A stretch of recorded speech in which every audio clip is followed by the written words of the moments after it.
Alhamdulillah wassalatu wassalamu ala rasulillah. La haula wa la quwwata illa billah. Asyhadu an la ilaha illallah wahdahu la syarikalah. Wa asyhadu anna sayyidana Muhammadan abduhu wa rasuluhu la nabiyya ba'dah. Allahumma salli ala sayyidina Muhammad wa ala alihi wa sahbihi wa mawalah. Rabbana adkhilna mudkhala sidqin wa akhrijna mukhraja sidqin wa ja'alna min ladunka sultanan nasira. Rabbana aftah bainana wa baina qaumina bil haqqi wa anta khairul fatihin. Shadaqallahul azim. Bapak-bapak, ibu-ibu, orang-orang tua saya yang saya ta'zimi, saya muliakan. Kemudian yang kita muliakan, kita hormatin guru kita Al-Ustadz Dr. Andes Suhelman, pembina Majelis Ta'lim Al-Fatih, kemudian kawan-kawan pengurus Majelis Ta'lim Al-Fatih yang terus berjibaku setiap hari demi mensyiarkan agama Allah Subhanahu wa Ta'ala.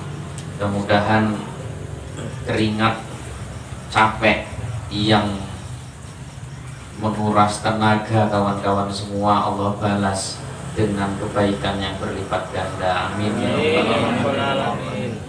Bapak Ibu, orang-orang tua saya yang saya muliakan, saya hormatin, perihal tentang majelis taklim, majelis ilmu, ada sebuah kisah di masa Syekh Mansur bin Amar. Ini saya baru dapat ceritanya, jadi agak-agak masih belum paham betul ingatannya. Syekh Mansur bin Amar, di masa beliau itu adalah ulama yang sangat-sangat ternama. Beliau adalah ulama yang sangat karismatik, sampai-sampai suatu hari ada seorang majikan, seorang tuan yang memiliki budak. Si budaknya ini disuruh belanja ke kota, kalau kita kota Galang lah itu, disuruh belanja ke pajak ke kota Galang itu. Rupanya diancam sama majikannya ini, sama tuannya ini, kalau barang-barang yang dipesan nggak dapat dan dia terlambat kembali ke rumah, dia akan dihukum dengan dicambuk oleh majikannya itu. Si budak tadi pun berangkat ke pajak Galang lah kita bilang. Sampai di pajak, ketika dia mau belanja, Bapak Ibu, satu pun toko nggak ada yang buka. Satu pun toko nggak ada yang buka. Sampai dia heran, kemana semua pedagang-pedagang ini? Kok sampai nggak ada yang buka toko-toko di kota ini? Katanya gitu, Pak. Nggak lama dia sambil nunggu, ada seseorang yang lewat dengan pakaian macam ke majelis taklim. Dia pakai sarung gitulah ya, yang pakai jubah. Kemudian ditanya, wahai fulan bin fulan, wahai fulan, gitulah kira-kira. Kemana semua orang-orang di kota ini, para pedagang di kota ini? Kenapa kok nggak ada toko-tokonya yang buka? Kata orang yang lewat tadi, oh, orang-orang di kota ini semuanya pergi ke majelisnya Syekh Mansur bin Amar, katanya. Jadi tradisi di kota itu, setiap Syekh Mansur bin Amar membuat pengajian, majelis taklim, majelis ilmu, semua orang yang berada di kota itu hadir ke majelis itu. Semua toko tutup, Pak Ji. Semua kegiatan sunyi, sepi, gak ada kegiatan di kota itu, mati semua kegiatan. Karena apa?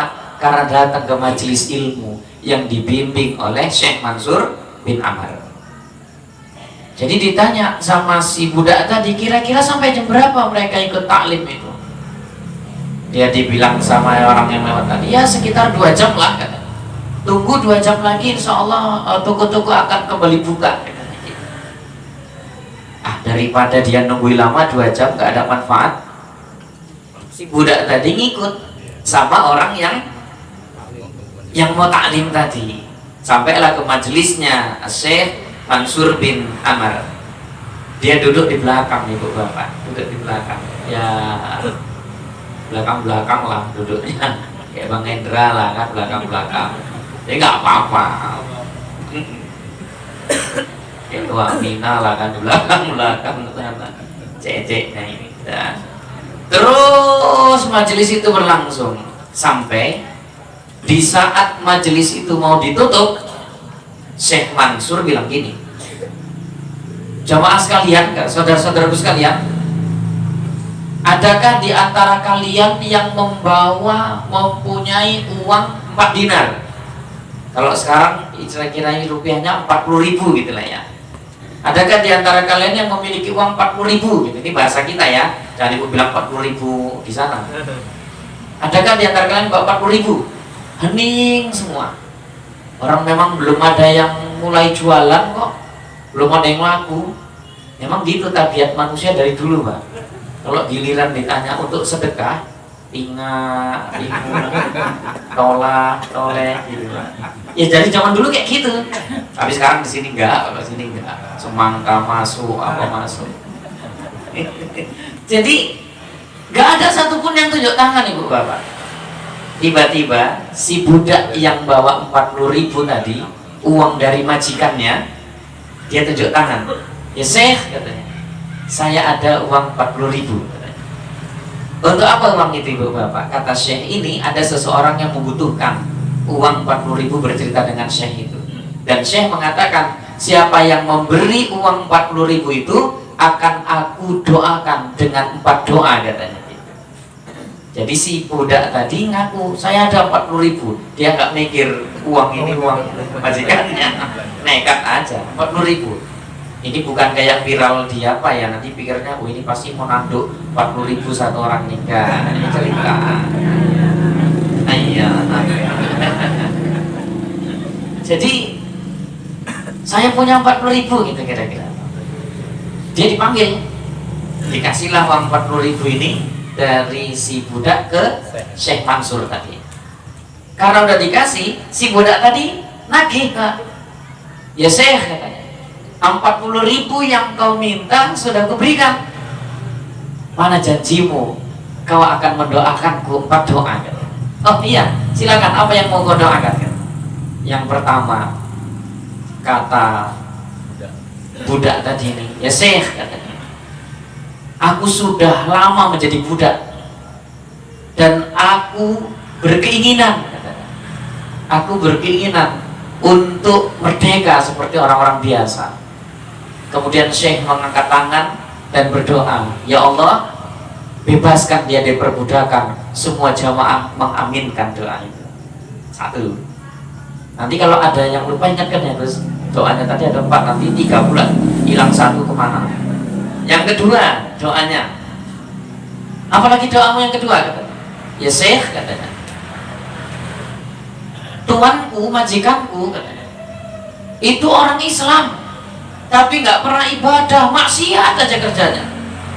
Aku mohon ya Syekh, doakan dia supaya Allah berikan bukakan pintu hidayah. Allah berikan hidayah kepadanya agar dia taubat, agar dia berubah, agar dia mau ibadah kepadamu.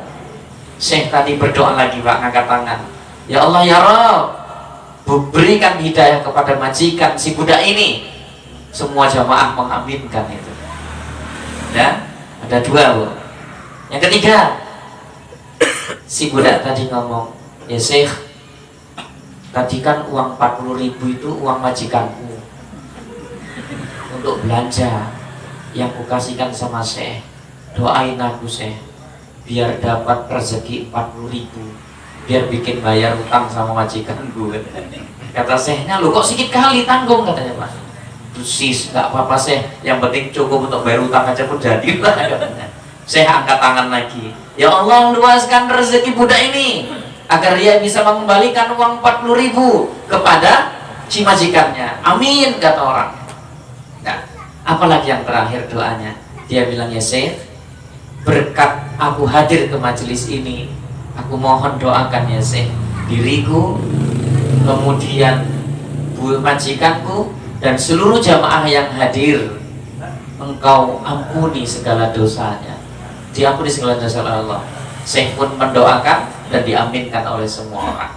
Udah ibu bapak selesai, si budak tadi bingung dia pak, nggak ada 40.000-nya pak, dan 40.000-nya dia takut mau pulang, nggak bawa apa-apa, jelas kena cambuk, duitnya terpakai, nggak ada barang, jelas kena siksa. Tapi dia dengan keyakinan dia pulang aja ibu bapak. Rupanya betul, sampai di rumah majikannya udah berdiri di depan pintu sambil bawa cambuk. Setel marah majikannya ini pak. Dia pun udah pucat lah, udah marah. Dia bilang, kenapa kau lama kali belanjanya? Apa yang kau lakukan? Kenapa jam segini kau belum pulang katanya. Udah mau marah, dia bilang, tunggu dulu tuan, berikan kesempatan kepadaku untuk bercerita kepadamu, katanya gitu. Ceritalah si budak tadi saat aku di pasar semua toko tutup, dan ternyata mereka semua mengikuti taklim di majelisnya Syekh Mansur bin Amar. Mendengar nama Syekh Mansur bin Amar, Allah berikan hidayah kepada si tuan yang keras hatinya tadi. Terus macam mana? Muncul penasaran. Dan saat di majelis itu Syekh mengatakan, siapa yang memiliki uang 40.000, aku menunjuk tangan wahai tuan, kata. Karena ada yang membutuhkan itu dan ku berikan. Pakai uangku tadi. Iya tuan, katanya gitu. Wah minjem lah ini kan. Udah. Tapi tuan, kata Syekh, siapa yang bisa memberikan 40.000 itu akan didoakannya dengan 4 doa. Ada apa aja doamu, katanya gitu. Kata si budak tadi, yang pertama wahai tuan, aku mohon Syekh Mansur mendoakan agar Tuhan membebaskanku dari perbudakan. Aku kepengen seperti manusia biasa. Apa kata tuannya? Oke, hari ini kau bebaskan, katanya gitu. Kabul nggak doanya? Mek merinding nih ceritanya. Hari ini kau bebaskan, katanya. Apalagi doamu, katanya. Apalagi doamu, katanya. Kata si budak tadi, yang kedua, aku mohon kepada Syekh untuk mendoakanmu wahai Tuhan. Karena kau orang Islam, tapi kau nggak pernah ibadah. Kau orang Islam, tapi kau terus bermaksiat kepada Allah. Aku mohon Syekh untuk mendoakanmu agar Allah berikan hidayah kepadamu. Dia langsung meneteskan air mata, tersungkur si tuan tadi. Dia langsung beribadah sholat sunat taubat dia. Dan dia kembali kepada si budaknya. Sudah 2 permintaanmu aku kabulkan, katanya gitu. Apalagi doamu, kan? Aku minta kepada Syekh, ya Syekh, duit yang 40.000 tadi duit majikanku, aku minta diluaskan rezeki agar bisa balikkan uang yang 40.000 itu. Apa kata majikannya Bapak Ibu? Ya udah, 40.000 yang kau berikan tadi gak usah kau pikirkan. Kau sekarang ku merdekakan, aku sudah tobat. Ini 40 juta untukmu. 40 juta. Kabul nggak doanya itu? Kabul. Udah, kau pergi dari sini. Kau sekarang udah bukan jadi budak lagi. Baru permintaan apa yang keempat? Kata si budak tadi, aku bilang kepada Syekh agar Allah ampuni dosaku, dosa tuan, dan dosa seluruh yang hadir di majelis itu. Kata si tuannya, kalau ini bukan hakku untuk mengabulkan doanya, katanya. Itu urusan Allah Subhanahu wa Ta'ala, kata si tuan. Mereka pun berpisah. Setelah mereka berpisah, malamnya si tuan tadi tidur, dia seakan-akan merasakan kayak ada suara yang mengatakan, wahai tuan, katanya, apakah kau tidak yakin doa dari Syekh Mansur itu kabul? Satu doa kau anggap kau ragu kepada Allah untuk mengabulkannya, sementara 3 doa sudah Allah kabulkan, katanya. Gak akan mungkin Allah tidak mengabulkan satu doa yang terakhir, sementara Allah sudah mengabulkan 3 doa sebelumnya. Apa pelajaran yang bisa kita ambil Ibu Bapak? Sering-sering ngaji, banyak-banyak doa. Karena orang yang duduk di majelis ilmu, doanya kabul. bukan perkara cuma Syekh Mansur, tapi kan banyak ulama-ulama lagi.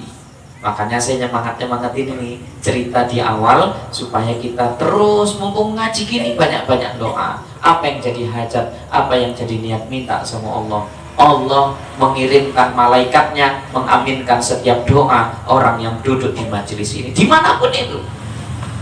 Malam Selasa, minggu pertama, minggu kedua ngaji di Masjid Dusun Dua. Yang ngajar malam Selasa pertama, kedua, malam Selasa kedua, saya lupa juga. Saya sama Ali Munir. Malam Senin hadir tempat Bang Anto. Dusun berapa rumah Abang itu, Bang? Dusun 3 ya iya, 4 ya iya, 2 ya iya. Kayaknya tengah-tengah. Hadir ke situ.